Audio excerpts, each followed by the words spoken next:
এটা কিসের সবজি বলো তো? পনির, আলু, ক্যাপসিকাম, মটর বলছি।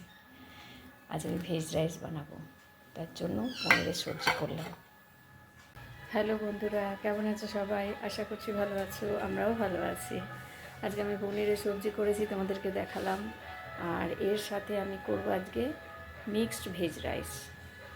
প্লেন ভাত করব না, তো মাকে বললাম একটু ভেজ রাইস করবো, বললো করো। আমি পছন্দ করি না, বাকিরা সবাই খুব ভালোবাসে, তো সেই জন্য আর বিশেষ কিছু করার নেই। তবে ভাত একটু করব, অলরেডি আমি ভাত বসিয়ে দিয়েছি। আর ইচ্ছে আছে যদি আমি টাইম পাই তাহলে একটু বেগনি করব, যদি সময় পাই। তো চলো রান্নাঘরে যাই। এই প্লাস্টিকের বড় ডাব্বাগুলো আমি কালকে এনেছি, এটা এইরকম আমি বড় চাইলাম, পেলাম না। আমার এটা এত ভালো লাগলো, তো ভাবছি আজকে এটাই ওপেনিং করি চালটা ভিজিয়ে রাখার জন্য, কি বলো? তাই করি। এটা বেশ সুন্দর, এটা ডিজাইনটা কিন্তু উপর নিচ করে আছে, জিগজ্যাগ টাইপের। এই দেখো, এটা হচ্ছে লং গ্রেন বাসমতি রাইস। এটা ভালো করে ধুয়ে আমি নিয়েছি 500 চাল। ভালো করে আমি 4 বার ধুয়েছি, যতই প্যাকেটের চাল হোক। এবার আধ ঘন্টা ভিজতে দেব।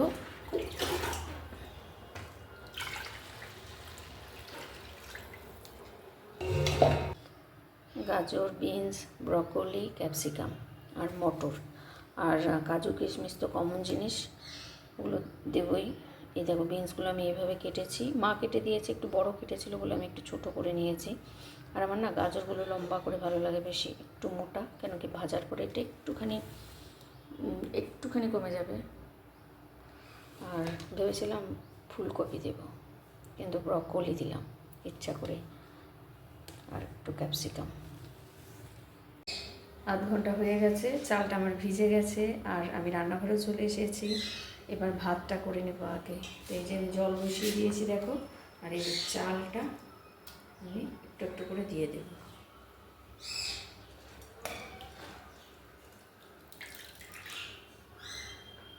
মিষ্টি সমানে চিৎকার করে চলেছে।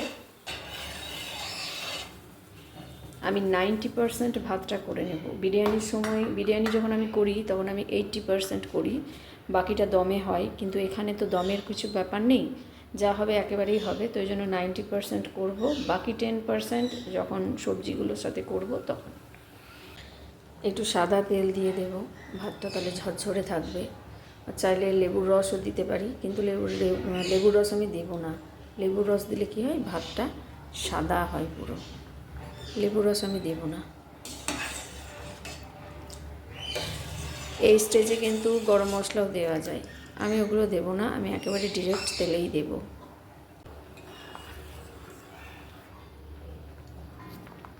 ব্রকলি নরম তো, বাকি সবজিগুলোর সাথে ভাজতে ভাজতে ওটা একদমই ভেঙে যাবে, ওই জন্য ব্রকলিটাকে আগে আমি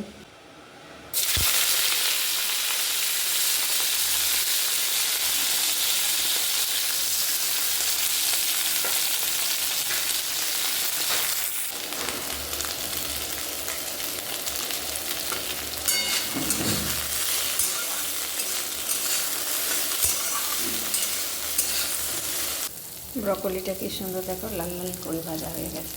তুলে রাখবো এটাকে, একদম নরম হয়ে গেছে, আর কিছু করবো না। এবার আমি কাজুগুলোকে আমি হাফ করে নিয়েছি, আর কিশমিশ এখানে কিছুটা আছে। ভাত জল ঝরতে দিয়েছি, আর এই যে কিছু ভাত এখানে আছে, একসাথে হয়নি সব। এই হাঁড়িটাতে করব, তো হাঁড়িটাও বসিয়ে দিয়েছি। আর আমি ঘি তেল দুটো মিশিয়ে করব। আগে আমি যখন করতাম না, শুধু ঘিতে করতাম, কিন্তু এখন সবার শরীরের কথা ভেবে সাদা তেল আর ঘি দিয়ে করব। তেল দিয়ে দিয়েছি, ঘি দিয়ে দিয়েছি, আর এই যে এগুলো একটু ভেজে নেব।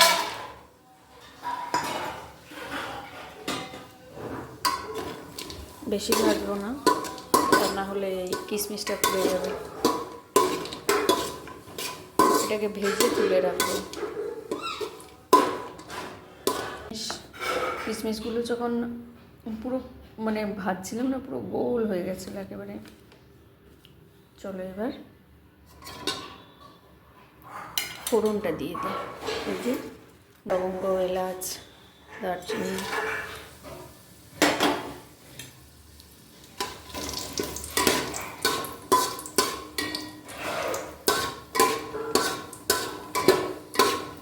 গাজর আর বিনসটা আগে দেবো।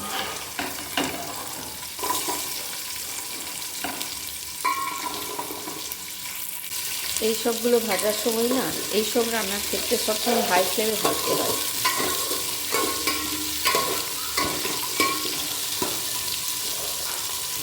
তাহলে ক্রাঞ্চি হয় জিনিসটা বেশি।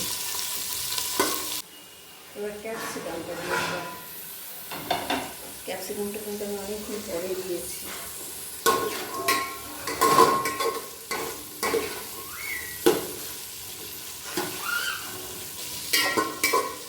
একটু লবণ দেবো এবার। কি কালারফুল লাগছে না? আর একটু লবণ দেবো পরে। আর গাজরটা ভাজার সময় আমি অল্প একটু লবণ দিয়েছি, যেহেতু সবগুলোতে একটু একটু লবণ আছে, ব্রকলিটাতেও আছে, এটাতেও আছে, ওই জন্য কম কমই দিচ্ছি।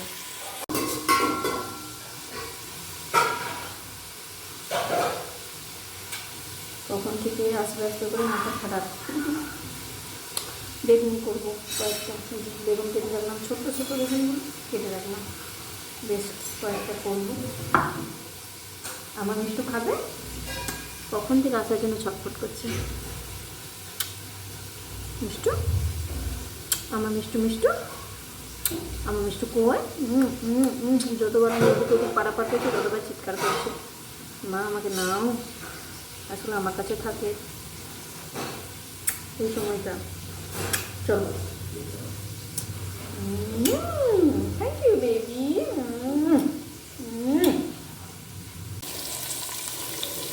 মটরগুলো দিয়ে দিলাম।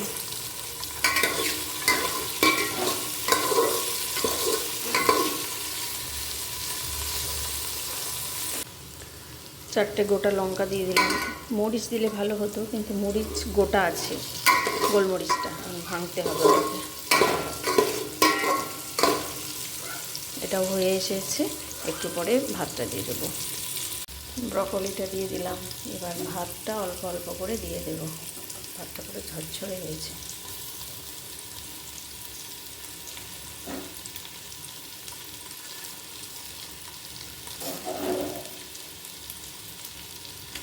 চলো দিয়ে দিই ভাতটা, কেন কি একসাথে তো দেওয়া যাবে না। ভাতটা সব দিয়ে দিলাম, আর এবার এই কাজু কিশমিশটাও দিয়ে দেব। এবার এটাকে আমি কি করি বলো তো, মানে আমি না খুন্তি দিয়ে ভাতটাকে কমই নাড়াচাড়া করি, হালকা প্রথমে একটু মিশিয়ে নেব, এদিক ওদিক করে নেব, তারপরে আমি হাঁড়িটাকে দুদিক দিয়ে ধরে ঝাঁকিয়ে দিই। খুন্তি দিয়ে বেশি নাড়াচাড়া করলে না খুন্তির চাপে ভাতগুলো ভেঙে যেতে পারে। এই হালকাভাবে এরকম করে নেব, তারপর হাঁড়িটাকে ধরে ঝাঁকিয়ে নেব।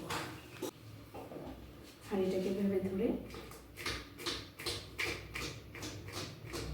এরকম করি, তাহলে কী হয়, ওপর ভাতগুলো না সবগুলো সমানভাবে ওপর নিচ হয়ে যায়। অবশ্যই সাবধানে করতে হবে।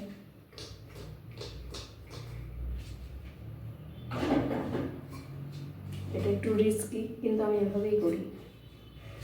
একটু না ঘি দিয়ে দিলাম, এই দেখো। কিন্তু ঘিটা দিয়ে না আমি এখন আর এটাকে নাড়াচাড়া বেশি করব না, এভাবেই রেখে দেব। এটার স্মেলটা কিছুক্ষণ এটার ভেতরে ইনট্যাক্ট থাকবে। খাওয়ার সময় এটাকে একটু নাড়াচাড়া করে তারপর মাকে বলবো সার্ভ করতে। তো চলো, মিক্সড ভেজ রাইস আমার ডান। এবার বেগনিগুলো করে নিই। বেগনি আমার হচ্ছে এখন, ছোট্ট ছোট্ট বেগুনগুলো তো আমার কী হলো,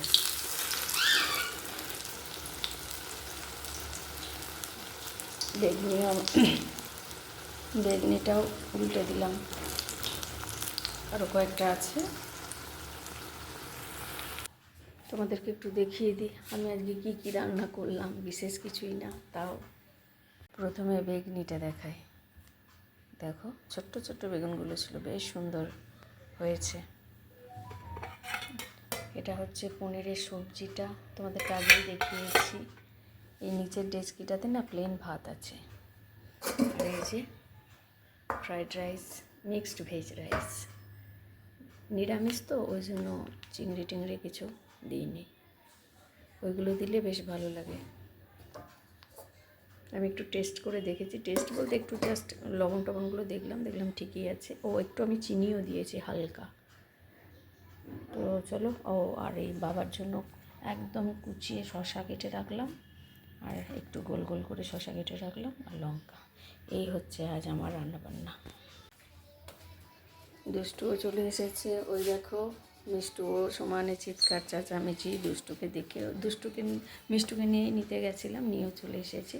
তো চলো, ভিডিওটা এখানে শেষ করছি। কেমন লাগলো জানিও, যদি ভালো লেগে থাকে প্লিজ একটা লাইক করে দিও। টাটা।